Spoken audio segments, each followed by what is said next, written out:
धर्म और मजहब के बीच में अंतर स्पष्ट करने की मांग वाली मेरी पीआईएल पे कोर्ट ने केंद्र सरकार के home ministry, law ministry, education ministry और कल्चरल मिनिस्ट्री को नोटिस जारी किया है। हमने यह मांग किया है कि धर्म और रिलीजन के बीच में जो अंतर होता है उसको स्पष्ट किया जाए, क्योंकि भारत में मीडिया के लोग भी, स्कूल में टीचर भी और कॉमन मैन भी धर्म और रिलीजन को एक समझते हैं।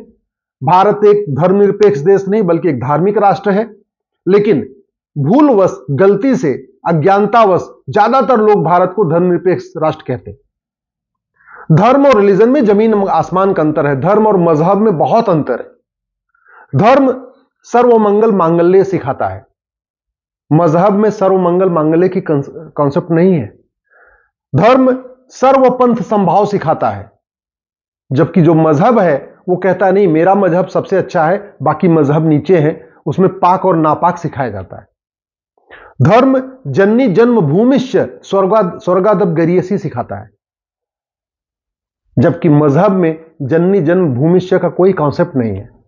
धर्म यत्र नार्यस्तु पूज्यते रमन्ते तत्र देवता, जहां नारी की पूजा होती है वहां देवता निवास करते हैं, जबकि किसी भी मजहब में नारी को पूजा के लायक समझा ही नहीं जाता। इनफैक्ट किसी और मजहब में मां स्वरूप में कोई देवी देवता की पूजा होती नहीं है। केवल सनातन धर्म में ही है, लक्ष्मी जी की पूजा होती है, दुर्गा जी की पूजा होती है, सरस्वती जी की पूजा होती है। बाकी किसी रिलीजन में फीमेल गॉड है ही नहीं है। धर्म वसुधैव कुटुंबकम सिखाता है कि पूरी पृथ्वी एक परिवार जैसा है। मजहब में ऐसा कॉन्सेप्ट नहीं है। मजहब में कहा जाता है मैं पाक हूं, तुम नापाक हो, और मजहब में तो कन्वर्ट करने के लिए बार बार इसलिए कोशिश की जाती है। धर्म अष्टांग योग सिखाता है, बाकी जो मजहब है वो अष्टांग योग नहीं सिखाते। धर्म इंद्रिय नियंत्रण सिखाता है, अपनी आंखों को कंट्रोल करो, अपने मुंह को कंट्रोल करो, अपने कान को कंट्रोल करो। बाकी मजहब में ये कॉन्सेप्ट नहीं है। धर्म समता, समानता, समरसता सिखाता है, इक्वलिटी, जस्टिस, लिबर्टी सिखाता है। बाकी जो मजहब है वो इक्वलिटी, जस्टिस, लिबर्टी, फ्रेटर्निटी नहीं सिखाते। धर्म राष्ट्र देवो भव, मातृदेवो भव, पितृदेवो भव सिखाता है, जबकि मजहब में माता पिता को देवता के समान नहीं माना जाता। वहां तो केवल वन गॉड का कॉन्सेप्ट है, केवल एक ही गॉड है, बाकी कोई गॉड नहीं है, केवल एक ही किताब है, बाकी कोई किताब नहीं है। इसलिए भारत में धर्म और रिलीजन के बीच में बहुत बड़ा कंफ्यूजन हो गया है।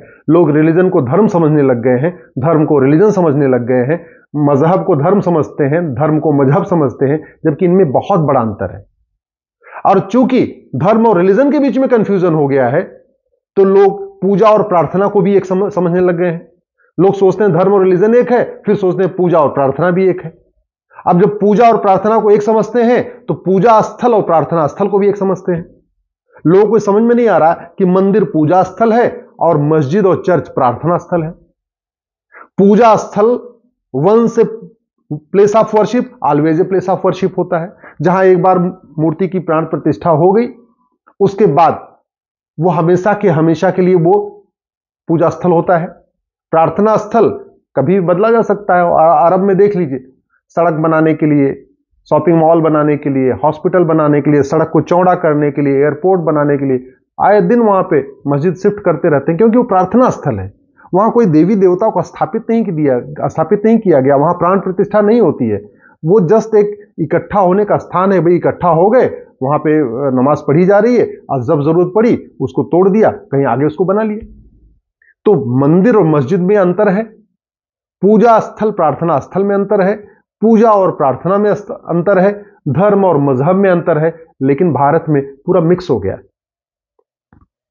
इसलिए मैंने मांग किया था कि तत्काल सरकार प्राइमरी के सिलेबस में एक चैप्टर डाले धर्म और रिलीजन के बीच में अंतर स्पष्ट करने के लिए।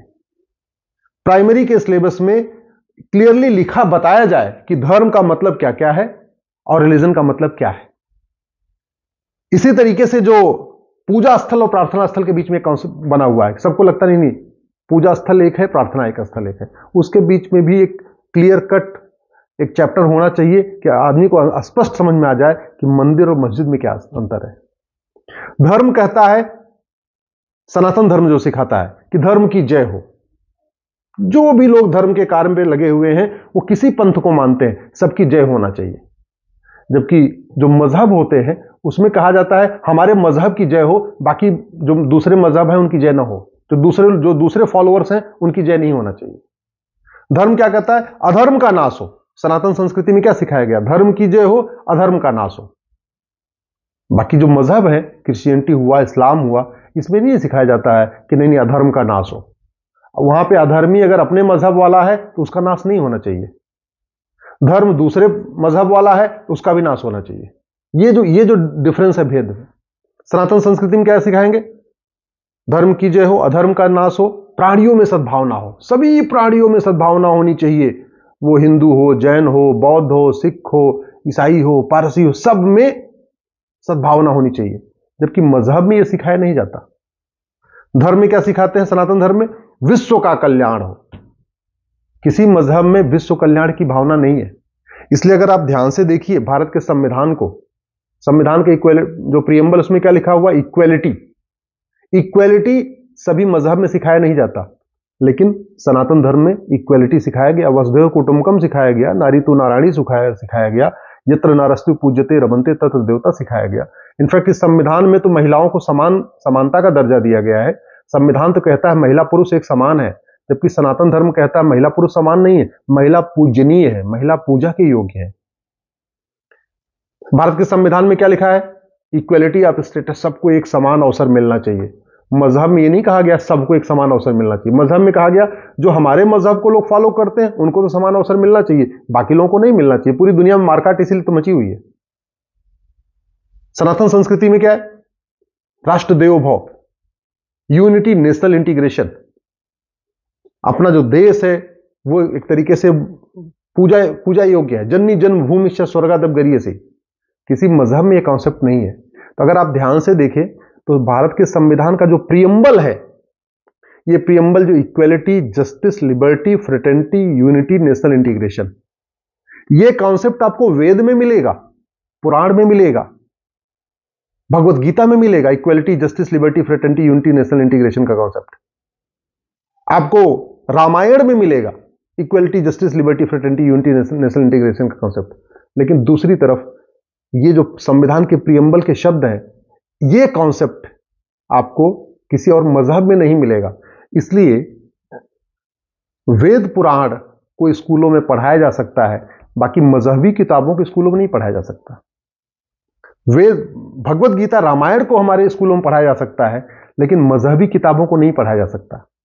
इसलिए चूंकि हमारा वेद पुराण, रामायण, गीता विश्व बंधुत्व की बात करता है, जननी जन्मभूमि से सिखाता है, यत्र नारस्त्यु पूज्यते रमन्ते तत्र देवता सिखाता है, अष्टांग योग सिखाता है, सेंसेस को कंट्रोल करना सिखाता है, मातृदेव भव सिखाता है, पितृदेव भव सिखाता है, राष्ट्रदेव भव सिखाता है। तो वेद पुराण, गीता, रामायण को तो प्राइमरी के सिलेबस में डाला जा सकता है, सेकेंडरी के सिलेबस में डाला जा सकता है, लेकिन मजहबी किताबों को प्राइमरी, सेकेंडरी की किताबों में नहीं पढ़ाया जा सकता है। इसलिए मैं आप लोगों से भी निवेदन करता हूं, धर्म और रिलीजन के अंतर को आप समझिए, पूजा और प्रार्थना के अंतर को समझिए, और इसके लिए अपने अपने सांसद से मिलिए, अपने अपने विधायक से मिलिए और उनसे कहिए कि भैया प्राइमरी के स्कूल में, प्राइमरी के सिलेबस में तत्काल वेद पुराण को शामिल किया जाए, भगवत गीता, रामायण को शामिल किया जाए। और यह कार्य, पहली बात तो संविधान सम्मत है, संविधान इसकी इजाजत देता है। संविधान के अनुसार भारत एक धार्मिक राष्ट्र है, भारत धर्मनिरपेक्ष नहीं है। संविधान के अनुसार भारत पंथ निरपेक्ष है, सेकुलर है, रिलीजन न्यूट्रल है, लेकिन धर्म निरपेक्ष नहीं है। इसलिए भगवत गीता, रामचरितमानस, वाल्मीकि रामायण, वेद पुराण, इसको पहली कक्षा से पढ़ाना शुरू किया जाए, 10वीं तक अनिवार्य कर दिया जाए। तो जब तक बच्चा 10वीं पास करेगा, वेद भी सीख लेगा, पुराण भी सीख लेगा, भगवत गीता भी सीख लेगा, रामायण भी सीख लेगा, तब जाके equality, justice, liberty, fraternity, unity, national integration जो संविधान का एम्स एंड ऑब्जेक्ट्स है, उसको हम अचीव कर पाएंगे। अन्यथा ये केवल कोरी कल्पना रह जाएगी और भारत में वो कभी हम अचीव नहीं कर पाएंगे।